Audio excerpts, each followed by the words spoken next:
Let's look at Russian state-sponsored cyber. Russia's 3 intelligence agencies operate the highly sophisticated and dangerous Russian state-sponsored hacking groups. The 3 agencies are the FSB, Russia's domestic intelligence agency, the SVR, Russia's foreign intelligence agency, and the GRU, Russia's military intelligence. They have histories that go back decades and make for some interesting reading. Cybersecurity company CrowdStrike named Russian state-sponsored hacking groups after the country's national animal, the bear. Let's meet the 6 key Russian groups and compare their targets and tools. First, let's look at the FSB groups. Berserk Bear is a very highly sophisticated hacking group suspected to be ran by the FSB. They perform broad and penetrating hacking campaigns against the US government, aviation, and energy sectors. Analysts have found fingerprints of Berserk Bear's activity deep in the systems of electric distribution utilities and nuclear power plants around the globe. They've even gone as far as to take screenshots of circuit breaker control panels within critical national infrastructure. So far, they've stopped short of disruption and sabotage, possibly waiting for all-out cyber war before they pull the trigger. They set up sophisticated watering hole attacks, where the target visits a website that the group has implanted with their malware. The malware gets downloaded onto the victim network, which gives them remote access. Primitive Bear is a suspected FSB group that targets Ukrainian government and military with automated spear phishing attacks. They specialize in compromising email accounts and automatically spreading the malware onto all their contacts. Venomous Bear is potentially linked to the FSB. They've targeted government institutions, famously hacking the US Department of Defense. In a covert hacking operation, they've taken over Iranian nation-state hacking infrastructure, stolen their tools, and used their infrastructure to launch their own cyber attacks. They've used custom malware, spear phishing, and watering hole attacks against over 45 countries. Cozy Bear are a hacking group run by Russia's Foreign Intelligence Service, the SVR.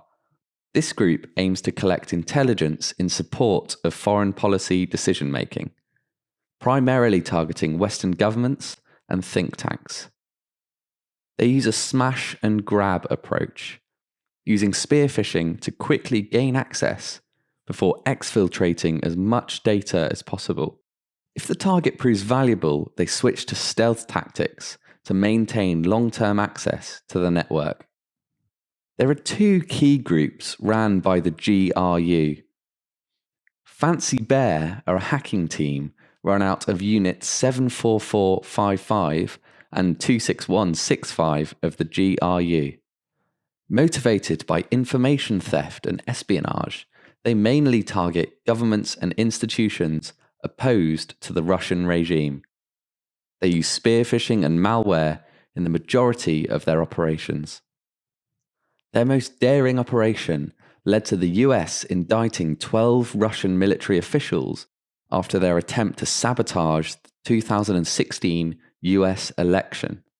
They hacked Bellingcat after their investigation into the shooting down of Malaysia Airlines Flight 17 over Ukraine, and compromised the World Anti-Doping Agency after its damning report on the Russian government's major cover-up of athlete doping. Voodoo Bear is Russia's most destructive cyber war unit that aims to destabilize hostile countries and interfere with elections. They use custom-built malware called things like Black Energy and NotPetya. We'll see these in action shortly. Let's look at the profile of a Russian hacker. Maxim Yakubets is an infamous Russian hacker and the head of the world's most harmful criminal cyber group, Evil Corps. The US Treasury has accused him of hacking on the side to acquire confidential documents for the FSB. This could explain why he hasn't been arrested in Russia. He blurs the lines between criminal and nation-state cyber. something that we see more of with talented hackers in the modern world.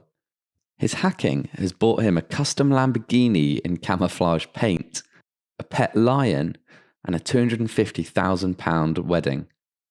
There are videos of him doing donuts around police cars in Moscow with no consequences.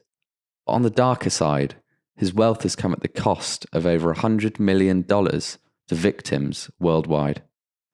SolarWinds is a US company that provides IT management and network monitoring software to many of the biggest companies and government agencies in the world.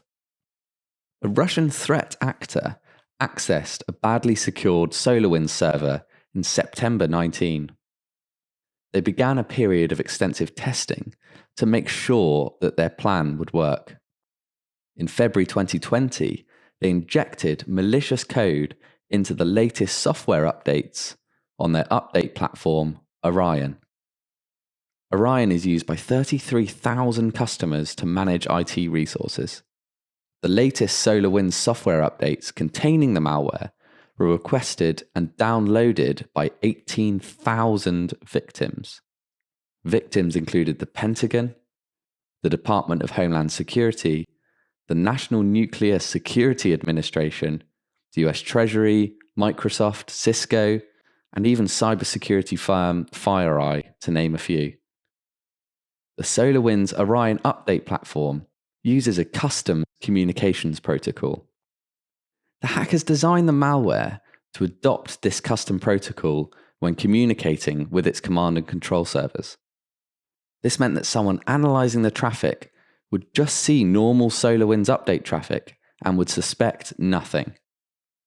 To further avoid detection, it would hide data in encoded strings in the normal SolarWinds log files. Even if you decoded one of those strings, it would be meaningless. You'd have to combine encoded strings in a specific order before decoding them to figure out what was going on. The hackers gained access to the email accounts and networks in the US Treasury, hacked Microsoft, and went on to hack nearly 40 of Microsoft's customers.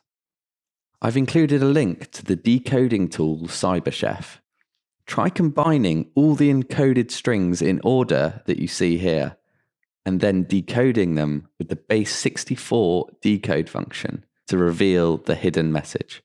This is an example of the sort of problem solving you'd need to be a cyber analyst. Federal investigators claim that Russia's foreign intelligence, the SVR, is probably responsible. It's hard to overestimate the scale of this compromise. It could prove to be one of the most widespread of recent years, giving the Russian government unprecedented access to important US networks. The US charged 6 GRU officers of Voodoo Bear with one of the most destructive malware attacks of all time, NotPetya. NotPetya was a destructive malware that inflicted around $1 billion of damage to companies, government organizations, and hospitals around the world. NotPetya masqueraded as ransomware, but its primary purpose was to disrupt and destroy. NotPetya was a malicious data encryption tool inserted into a legitimate piece of software used by most of Ukraine's financial and government institutions. It overwrote the master boot record on victims so that the operating system could not load on any infected computer. It displayed a ransom note asking for payments in Bitcoin, but gave no real way to decrypt the data after payment. It was designed for destruction, not to be decrypted. It used leaked exploits from America's National Security Agency called Eternal Blue and Eternal Romance. These two exploits exploited vulnerability in SMB, or Server Message Block. This is a protocol that allowed the malware to act as a worm and spread to other computers on the network. What exacerbated the NotPetya spread was that many organizations had SMB exposed to the internet. This allowed the malware to worm out to the internet and infect computers that had SMB exposed in totally different networks. This malware quickly got out of control. NotPetya was responsible for causing more than $300 million worth of damage to shipping giant Maersk. It spread through its global network in just 7 minutes, rendering useless 49,000 laptops, every single printer, 1,200 different business applications, and 3,500 servers that were critical to the business's operation. Maersk didn't pay the ransom, and they had to rebuild almost from scratch.